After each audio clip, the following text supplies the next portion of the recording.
আমি এটা দেখলাম মল্লারদা, যদি পিসিমা বা কোমল দেখতো তাহলে যে আজকে বাড়িতে একটা পরিকেলেঙ্কারি যাত্রাপালা শুরু হয়ে যেত। না না, আপনি কিছু ভাববেন না, আমি স্পিকটি নয়, কাউকে কিচ্ছু বলবো না মল্লাদা, কিচ্ছু বলবো না। কিন্তু মল্লারদা বলছি যে যা ঘটছিল সেটা কি ঠিক হচ্ছিল? সুমিত, সুমিত তুমি অন্তত আমাকে ভুল বুঝো না। না না, তুমি প্লিজ আমাকে আমাকে ভুল বুঝো না সুমিত। আমি না খুব কনফিউজড। আমি যে কি করবো আমি নিজেই বুঝে উঠতে পারছি না।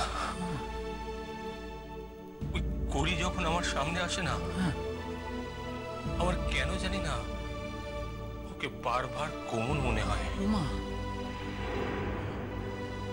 আর আমার কোমলকে আমি ঠিক চিনে উঠতেই পারছি না। কিরকম অচেনা লাগে, দূরের মানুষ লাগে। কিন্তু মল্লারদা আপনি এসব বললে কি করে হবে মল্লারদা? হ্যাঁ, আজ বাদে কাল আপনি করির বিয়ে দিতে চলেছেন, আপনার পছন্দ করা পাত্র বাইরে বসে আছে, আর আপনি এখন এইসব বলছেন? হ্যাঁ করির বিয়ে? হ্যাঁ, আচ্ছা কি মুশকিল, এই জন্যই তো মেয়েটা এখানে রয়ে গেল। আপনি ওর দায়িত্ব নিয়েছেন মল্লারদা, আপনি ওর বাবা মাকে কথা দিয়েছেন। প্লিজ, কি?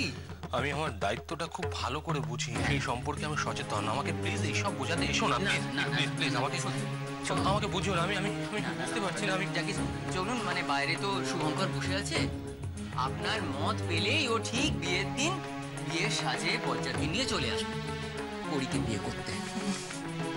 চলুন। হ্যাঁ, করি বিয়ে? না না না, আমি আমি কোনো মতেই সেটা হতে দিতে পারি না। আমি পারবো না করি বিয়ে দিতে।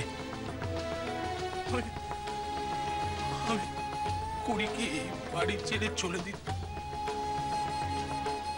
পারবো না, কিছুতেই কিছুতেই পারবো না।